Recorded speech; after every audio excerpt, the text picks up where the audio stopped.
Update. My 27 male, ex-girlfriend 26 female wants to try again. Original post. My ex-girlfriend and I first got together 6 years ago. And from day one, we got along like two peas in a pod. Then after 2.5 years together, she fell pregnant. We had spoken about kids before and we both wanted a family, but not just after 2 years being together. We spoke about it a lot and eventually decided to go for it. We also agreed that even if our relationship doesn't last, our child's well-being would always come first. Right before the lockdown in 2020, 3 weeks before the due date, we welcomed a perfect little girl and both of us are completely infatuated. It was a big adjustment, but our girl was an angel and we settled into parenthood rather quickly. Everything was going great at first, but 3 months later it all changed. I was working late when I got a text from my mother to tell me my girlfriend dropped her daughter off with her while she ran some errands, but 4 hours later, she hadn't returned, and now she wasn't answering her phone. I called too, but she didn't answer me either. I got out of work, collected my daughter, and went home to find a note from my girlfriend. She said that she couldn't handle the stress of lockdown and the baby, and she just needed some time to clear her head.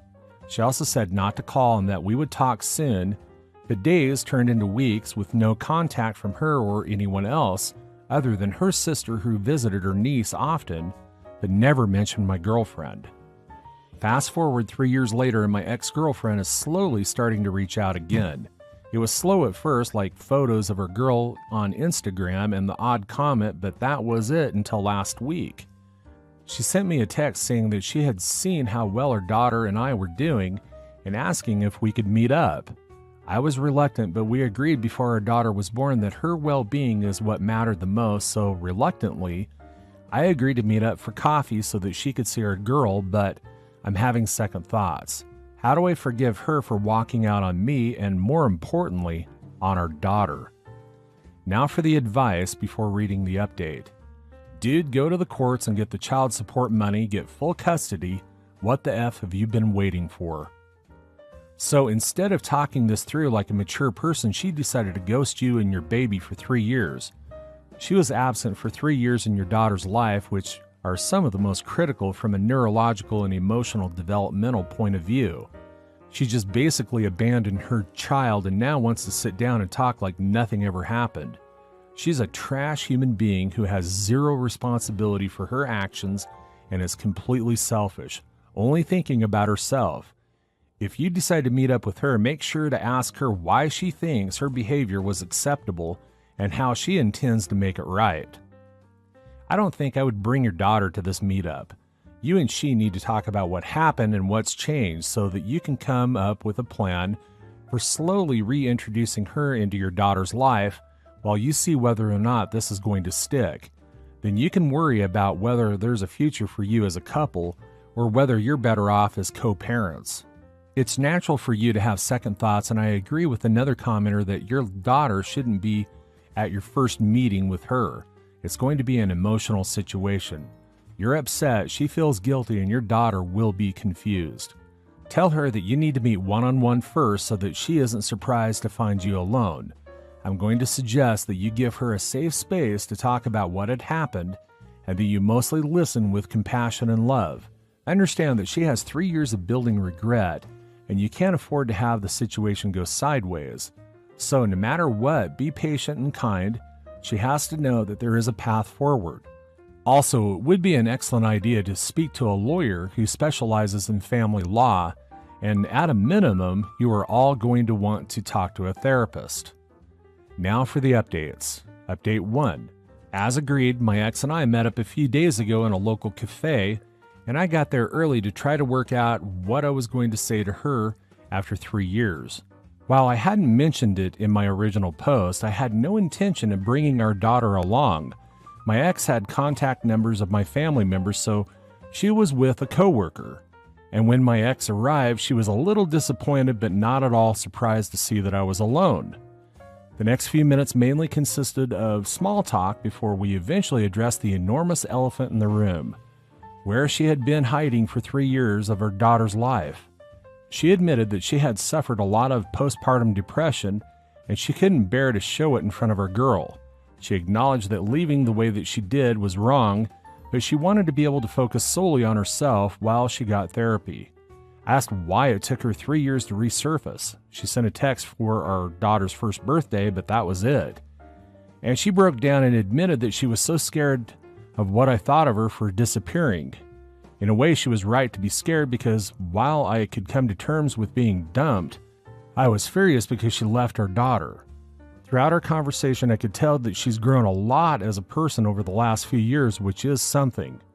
We spoke for well over an hour. When I finally got up to leave, she asked where we stood. I told her that I appreciate that she's been really trying to turn over a new leaf, but it's going to take some time for me to fully move on. But as a show of good faith, I showed her a video of our girl. It's about 6 or 7 months old, but it's my favorite. It's her and one of my dad's cows mooing at each other. Just before I left, I got her phone number so that we can maintain a bit of proper contact rather than through social media, and I agreed to send her a couple of photos of our girl. I appreciate all the advice that I got last time, and I'm wondering where my ex and I go from here. My hope is that we can coexist and maintain a healthy friendship for our daughter's sake, but after what had happened before, it's hard to fully trust my ex. What do you guys think? Side note, 2 things that I didn't mention to my ex. I have zero intentions of rekindling our relationship. I'm open to co-parenting if she can prove that she's not going to pull another disappearing act, but that's it. I really loved her once, but I'm a different person now, and that ship has well and truly sailed.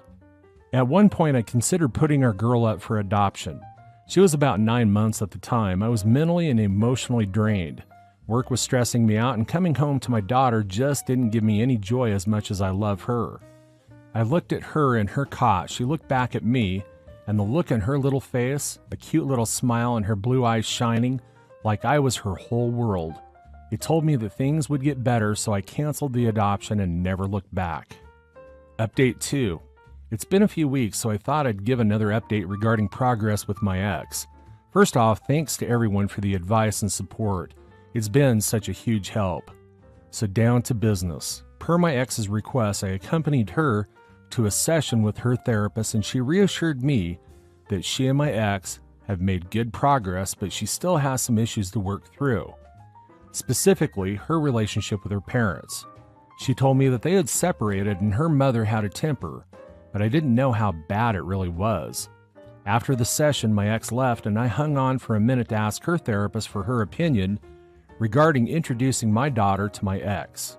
She recommended holding off for now and offered me a free session to talk about it, so I'm going to see her next week. On a more positive note, my daughter started preschool 2 weeks ago, is already making friends, and has absolutely been loving life. And I sent my ex a few photos of our girl to show some support, so things are beginning to look up. Thanks again to everyone that has commented so far. The support I got has been incredible. Makes the struggle of raising a child alone a little better. Update 3. I didn't intend to do another update until my ex and I had made good progress, but she made a confession yesterday and I don't know how to handle it. She called me yesterday morning asking if we could meet up since she had something important to tell me. I was off and the kiddo was at preschool, so I had a half an hour to meet with her. Soon after I got there, she asked me about her girl and I told her that she was doing really well. Moments later, she broke down and told me that she wanted to tell me why she decided to reach out so that there weren't any secrets between us. She admitted that she had been seeing a guy, I don't know his name, so we'll call him Luke, for about 18 months. I was initially pissed off at the thought of her dating while I was raising our girl alone, but she was in tears, so I held back. She admitted that Luke had taken her to his nephew's christening, and she had a total breakdown at the sight of the baby and thought of our daughter. She apparently got really drunk and broke down in tears before admitting to Luke that she had a child and that she had basically abandoned. Apparently she tried to distance herself from Luke after that, but he stuck with her, and his love and support inspired her to see a therapist and reach out to me. I would have run a mile if I was in his shoes, so he has my respect for helping her through that difficult time. I told her that I was glad that she told me and happy that she has someone that is so devoted before I left to collect kiddo. But now that it has fully sunk in, I can't wrap my head around it. How could she have gone off and dated someone else while I was left with our child? I've started to have second thoughts about her second chance, but since I'm not going to my therapist for another week, I thought I'd share it here to hopefully get some advice because while I would like my daughter to know her mother in some capacity anyway, I can't overlook the fact that she was dating someone else while I was raising our daughter by myself. Update 4. A few people asked for an update after I saw my therapist, so here it is. I spoke with my therapist about my ex and how I felt regarding the revelation of her new partner, but the main thing we focused on was my daughter. He asked me to think about my ex and my daughter and what I was afraid of. I admitted that I was worried that my ex would turn my daughter against me or get close and break her little heart. He talked about my daughter falling over and getting hurt. Kids get hurt and we can't always be there when it does, but they can learn from it. The point was to remind me that my daughter knows I'm there if she gets hurt. As for my ex turning my daughter against me, he noted that there's only been one constant factor in my baby girl's life from the day that she was born: me, her daddy. I'm her entire world, just like how she is mine. It reminded me of my daughter's birthday back in the summer. She bumped her head, and despite being in a room full of relatives she knows and is comfortable with, she sought me out because I was the only person that she wanted at that moment. I'm leaning more towards leaving my ex to live her life and letting my daughter decide whether she wants to reach out when she's older and has all the facts. Her mama left us for 3 years and spent a half of it with another man. Regarding child support and legal action, I'm working on it, but I need to get sole custody sorted out first. Should have a family court hearing in the next week or two, so fingers crossed. Story 2. My 38 female husband, 36 male, invited a 21-year-old college girl back to his hotel room and swears he was sexually assaulted by her. How in the world do I move on from this situation? I have no idea how to handle this. It happened about a month ago, and I've been flailing about emotionally ever since. I bought my husband tickets to an event that he's always wanted to go to for his birthday. I booked him flights and a studio flat in the center of the city with great access to all the happenings. He attended the event alone while I stayed home with our daughters, 6 female and 4 female, the youngest of which has special needs. He never called me the 4 days that he was gone. He replied to my texts but never initiated any. Never asked to video chat or talk to our daughters. I figured he was just busy and having a good time until he called me from the airport on his way home. He called me sobbing, stating that something terrible had happened. He said that he'd met a college senior at this event, and they struck up an acquaintance. While there, they had a front row seat for a traumatic accident where 2 people died in a crash. He said that they were both shaken up. At some point, they exchanged numbers. She invited him out for dinner that night along with several others in the name of decompressing after the accident, and he accepted. He said that she got wasted and he didn't feel that she was safe to make it back to her hotel. So he brought her back to his. He swears that he had no malicious intentions. He states that he planned to give her the bed while he slept on the couch, but also says that she essentially pinned him and refused to take no for an answer. She bit his stomach, pulled off his elastic shorts, and then when he resisted, she bit his thigh hard enough that it broke the skin and eventually required a script of antibiotics. He says that he got away at this point and locked himself in the bathroom until she passed out, and then called an Uber and fled. I actually took his phone when he got home and got her number. I called and she didn't pick up. I then sent a number of rather pointed texts, which she eventually responded to. She corroborated his story, said that nothing happened, and that he rebuked her. She didn't admit to attacking him, but did say that nothing sexual occurred. I blocked her after that. I want to believe him. I want to. But I also don't want to be an idiot. He so far has refused to press charges against her. He has refused to go to counseling about it. He has been hypersexual since he returned home, and it's difficult for me to deal with because every time I see him naked, the only thing that I can think about is her all over him. He's never committed adultery before, but this also isn't the first time that something questionable has occurred with other women, which he also swears was innocent. I'm so lost, I'm on the verge of emotional collapse every day, and I don't know if I even want to save this marriage at all. How do I either get over this or finally find the motivation to end it? Now for the advice.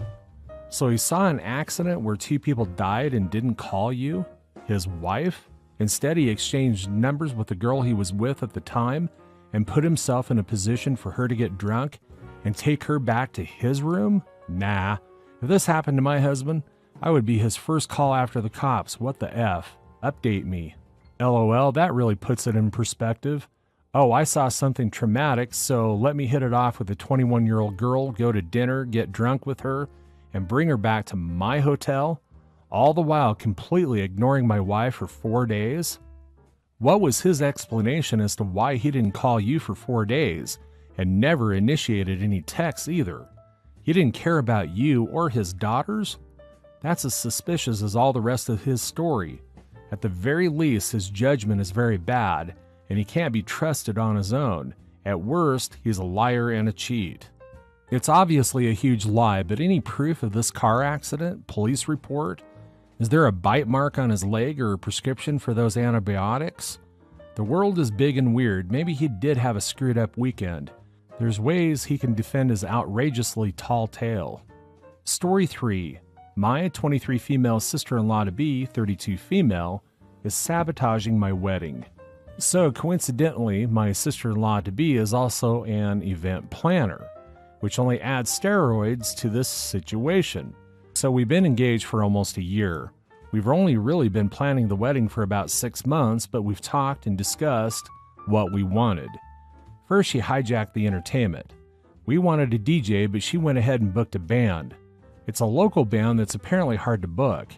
This wasn't a horrible gesture or anything, but it was over the line not considering asking us first. We wanted the food served to be Southern food, as is our location, and she ordered catering from a fancier upscale place. I'm not trying to sound unappreciative or anything, but this is not what we wanted. My fiance got his groomsmen each a hunting jacket as a gift. I got my bridesmaids novelty rapier swords. Yeah, I'm that kind of girl. She, who is a bridesmaid, told me that the gift was stupid. My maid of honor, bless her heart, took the sword from her and said if she didn't appreciate it, then she couldn't have it. The final straw for me was when she told her boyfriend that he could serve in our wedding, her excuse being that they were practically married and she wanted him to be part of the experience. This is probably the 80th guy she's dated since I've known her, so I know he's going to be gone soon. I very politely informed her that if she didn't leave my house, there would be slapping involved. On the previous note, she recommended to me that I take my own brother out of the ceremony to accommodate her boyfriend. It seems like a personal vendetta against me now. My fiance ended up getting into the argument with his family over this, and they defended his sister. He told them if they didn't respect our wishes, then they could stay home. The threat worked, but not for so long. When we were discussing at my engagement party where we were going for our honeymoon, we said we were going to Scotland. She said that sounded dumb, and that we should go somewhere nicer. Little girl, I have a prehistoric lake monster to find, and I'm not letting you get in the way of that. I very sweetly told her we made sure to get a nice king-size bed so the 3 of us can have fun together. After all, it's all of our wedding. I had to sit down with her later and told her that she was getting under my skin with everything. She told me it wasn't personal, and I assured her that it seemed that way. I told her that we were going to be a family soon, and I wanted her at my wedding, half truth, but she needed to mellow out.